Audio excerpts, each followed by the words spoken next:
Is there any questions about the three principles? You know, you get told it, and sometimes you get a little bit, and you want a little bit more. If there's any questions, please ask.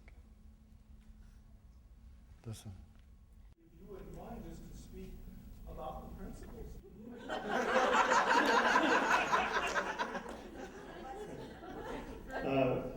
Pat was saying that some of the people, the new people, that still just the idea of what are these principles you're talking about? Okay, one more time and I'll never talk about them again. This is it, the big finale. You know, those principles have been on earth since the first person on earth ever arrived. And every human being and every living creature in the world, they live by those principles. If you think at all, you're going by the principles. And these principles are God-given gifts. And I have to say this, they lie before time, space, and matter. That means to say they lie before creation. When you're born, you're connected to these three principles. And those three principles enable you to see life. They enable you to see creation. They enable you to be thinking creatures. And there's different degrees. And those different degrees are what we call levels of consciousness. So everybody in this world lives in a different level of consciousness. There's infinite amount. And another way to say that is everybody lives and sees a different understanding. And this is why the great mystics would say we live in separate realities. Because everybody here, suppose there's 150 people here. We all live in our own reality. What's ever going on this weekend, we all see it separate. We're separate realities. And they're all created from the way you use those three principles. Now, I know a lot of you people have picked it up and you live beautiful lives. Then they wake up one morning and they're in a bad mood again. So what's happened is you've slipped. And your level of consciousness is going down and you don't see so well. Then somebody would phone me and say, Sid, I've lost it. I say, you lost what? I've lost my consciousness. And I'll say, what are you talking about? I say, well, I'm in a real bad mood. And I'll say, well, that's okay. That's natural. Just hang on and see what happens. They wake up the next morning and they're back up again. Now, you know what schizophrenic is? Somebody normally that their mind changes fast and they have no control over it. 1 minute they're happy, the next minute they're sad. They're going like this. Well, I'll tell you, there isn't anybody here that isn't schizophrenic in slow motion. It might take you a week, a month, but you keep doing it.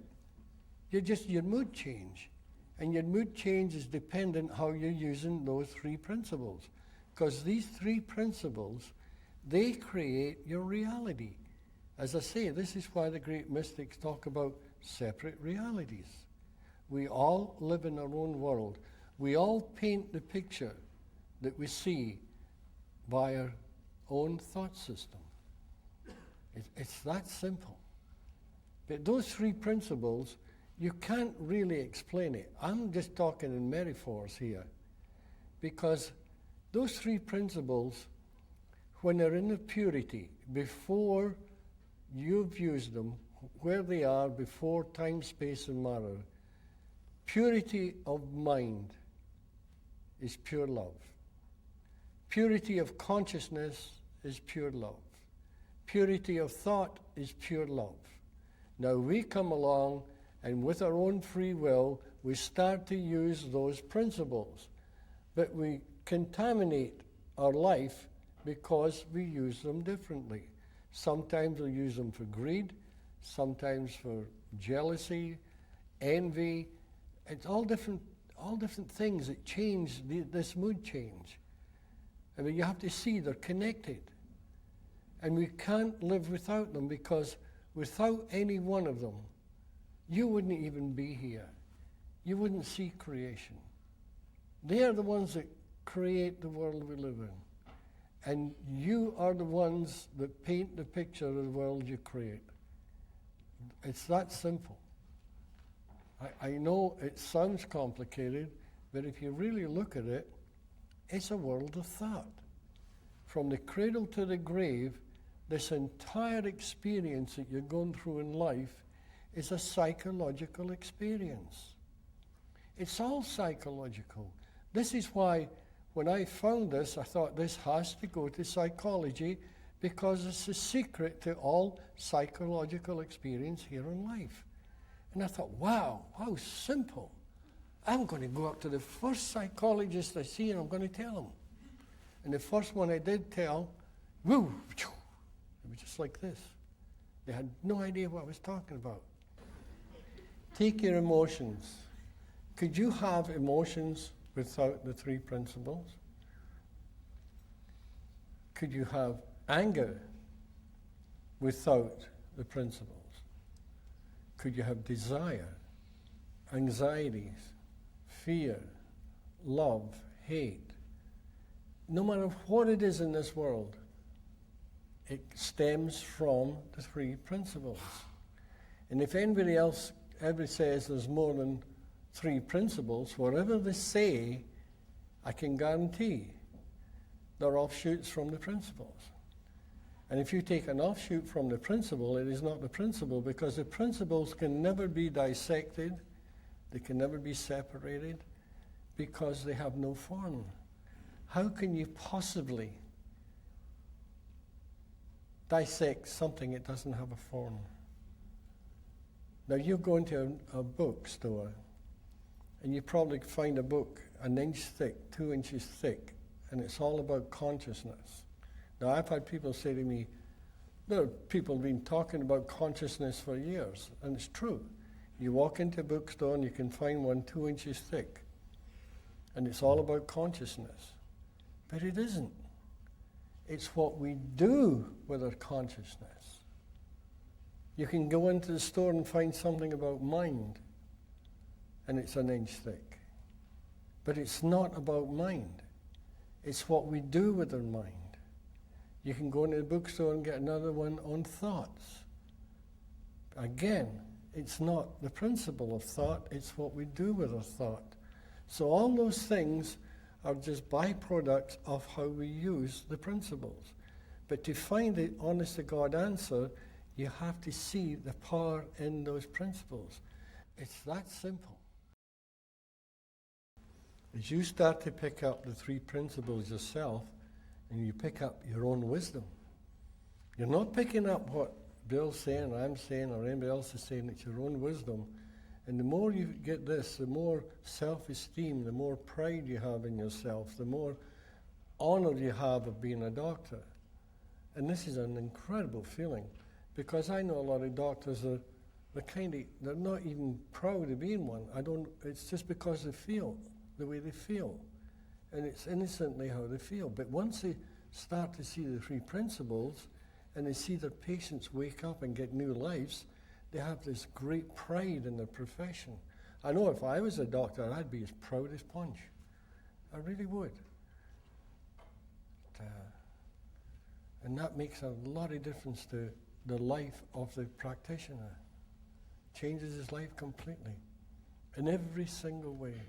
In his marriage, his work, the way he sees life, the way he relates to people. And this is the beauty of when you can relate to people.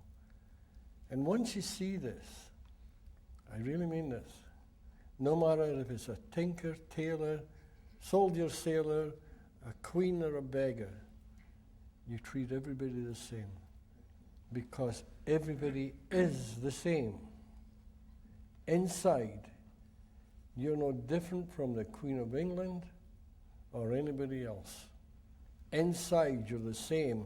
You're the same spirit inside. You're the same three principles. And so when I'm talking to you, I'm talking to myself. And this is where there's no insecurity. You talk to yourself. Oh, There's nothing to worry about. Because as I said to somebody yesterday, I'm not talking to you, the person, the body. I'm talking to inside you. And this is what these doctors do. They don't talk to a patient that's sick. They talk to somebody just like themselves that they know that that patient has the same as what they've got inside, and they're talking to that part of them. And that patient will pick it up because that patient already knows. Everybody in this world is enlightened. Everybody. No exception. The only thing is you don't know it. And that's the difference between knowing and think you know. You know how those mystics will say, I know what I'm talking about. And somebody will say, that's quite arrogant of you to say you know. Why don't you say you think you know? And you say, well, I can't because I know. See, you can't even say you think you know. And this has happened to me a million times. And I'll say, but I can't because I do know. They'll say, well, can't you say you just think you know? And you play a trick on them. You say, okay, I only think I know. As soon as you say that, they'll say to you, well, my thoughts are as good as yours. And you say, no, they're not, because you only think you know and I know. And then they're back to where you started. You're back to where you started. It's not arrogance. It's not. Those mystics, they talked about the difference between seeing and seeing, hearing and hearing. Now, the first little hearing is from the intellect. The hearing is from within, deep within the channels of your soul, deep within this spiritual consciousness. This is where they hear from. So when they're talking to you, they'll say, please listen, not with your head, but your heart. And that's a metaphor. And other people will come along and say, oh yeah, you got to listen from your heart. Here's your heart here on the left-hand side. This is where it's a metaphor. All truth spoken in this world is a metaphor. What's the question? The question, yeah. If indeed understanding these principles brings us towards living in the present more of the time, if that would happen one day where we were all living in the present, he's wondering, and I'm going to add a word to his question, what the hell we would be talking about. Any more questions?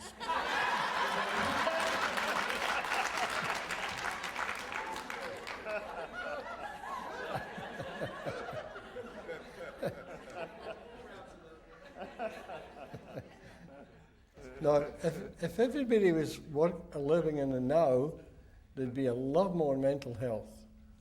Because people would be living in the now, and the past would be gone, and they'd be living without those ghosts from the past. It's those ghosts from the past that haunt us, that cause mental illness. That's the answer. It really is. Because this is why it's so important that the future therapists can bring back people into the now and stop taking them in the past.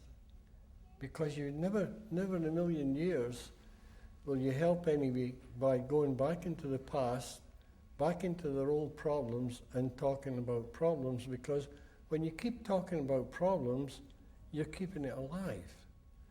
And innocently, now please, innocently, this is what happens.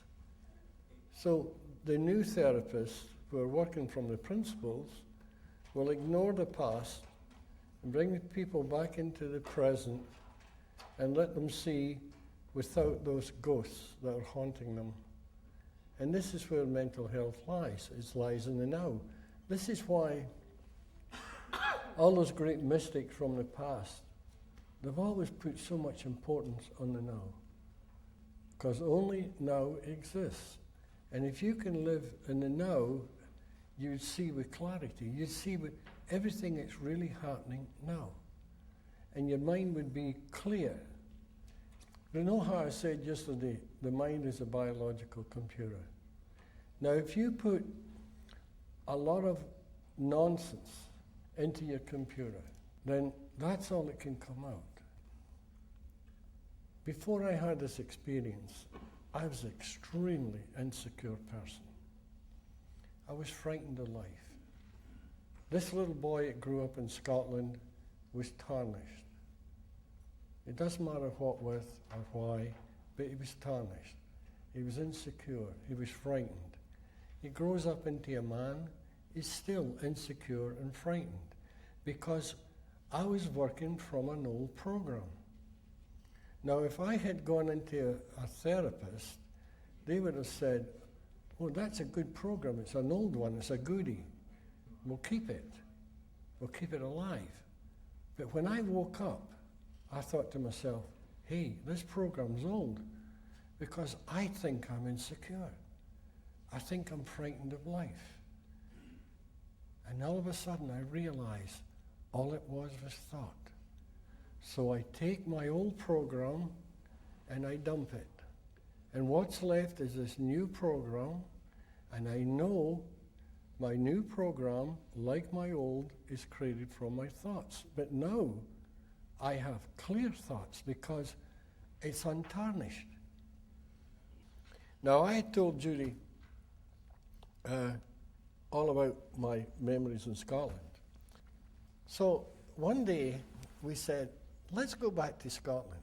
Now, I had been away for maybe 35 years. I went back to Scotland, and of course, my old computer, my old memories, as soon as I stepped off the plane, were of no value to me. I got a new program. And I walked off the plane, and I swear before God, I had no idea where I was. And everywhere I went, it was like walking in a dream. I felt I was walking in a dream. And Judy said to me, is that a castle? And I said, I think so. I didn't even know it. And I went down to where I lived, and I recognized it barely. Nothing had changed, but just barely recognized it. But it didn't belong to me. It belonged to another world that I used to live in, because this new computer, this new program, was showing me something different, a lot more beautiful. And when we left, I thought Edinburgh was the most beautiful city I'd ever seen. It was like walking in an antique store. Or it was just so beautiful. I could not believe it. And Judy said to me, Sid, where was your head? Is this the place you were telling me about? And I'm going, yeah. But it is. It's a new computer. It's a new program, I should say. When you change your thoughts, you automatically get a new program. Do you have anything else to say about that? You know, I've been asked that question 1,000 times, and my answer's always been, I can't tell you that. And they'll say to me, well, I'll give you an example. If a client comes into me with a certain problem, what would you say? And I can't even answer that, because what I say, what difference does it matter? If I say what I would say, and you take it, and you use it as a technique, it might work once, but then, after you're finished, what are you going to say? You're on your own. So the idea is, if you get it the slightest bit for yourself, and you can start talking about how their thoughts are connected to their problem, then they will pick it up. That's all you have to do. All you have to do is talk about the 3 principles, and some people will say to me, well, Sid, that's too simple. It isn't. It's the most profound thing that's in this earth. There's the 3 principles. And other people will say they're looking for spiritual answers. Well, I'll tell you something. There is nothing in this world more spiritual than the 3 principles. Because the three principles, and the reason I say principles are spiritual, is because they lie before time, space, and matter. They lie before creation. They have no form, and that's why I'm calling them spiritual. And without them, there would not be creation. There wouldn't. Without even one of them, there wouldn't be creation. Because the three of them are really the Trinity to all psychological experience here on earth. And either one missing is not the Trinity. Some people will say, well, only one of them is important. Some say only two are important. Some say three are important. They're all important because they're all the same thing in a different disguise. And the reason I say three of them is because you have to talk about them. So you have to put words on them. And if you were just saying divine mind, or also let's say universal mind, we'll change the word, same thing. That's not explaining anything. But if you bring consciousness into it, and you start to realize what consciousness is, then you bring thought into it, and how that's related, then you have something to talk about. But I can assure you, there is no other. There is only the three. They are the Trinity to all psychological experience. All. And I'll tell you something, being a true Scotsman, I will give a nickel to anybody that can come out with anything else other than the three principles. Would anybody like to try? For a Scotsman, that's going out on the limb. I'm shaky right now.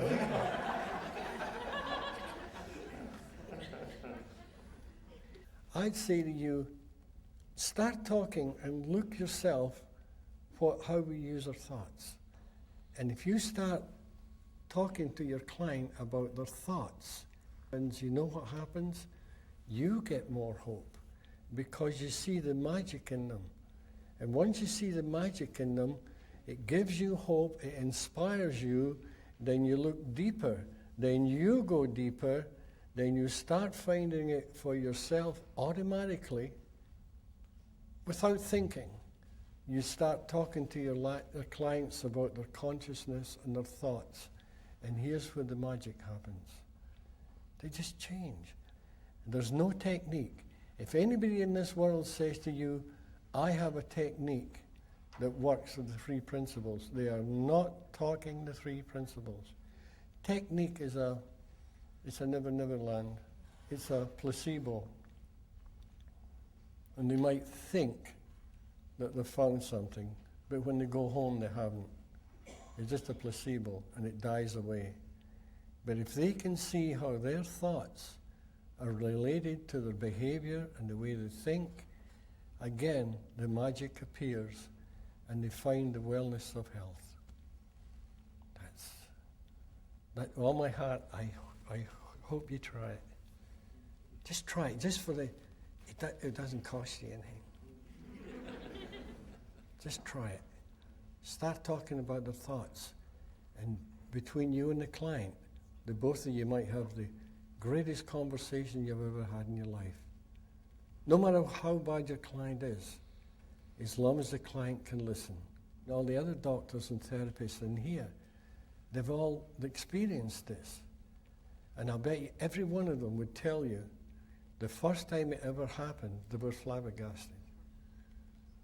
And I've had phone call after phone call for 30 years saying to me, Sid, you'll never believe what happened in my office. And I'll say, try me.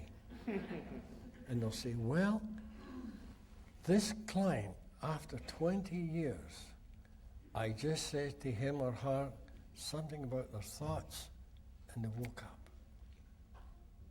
And they throw all their pills away, and they just start a new life. When things like that happen, you wonder why this doesn't get known.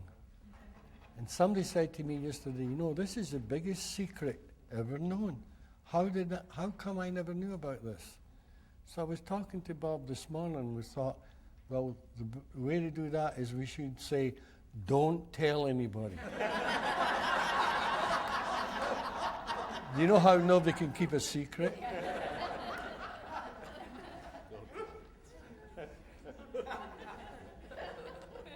So anyway, folks, it's 3 o'clock, and I'd just like to say good night, and I hope you all have a good life. Thank you. Thank you.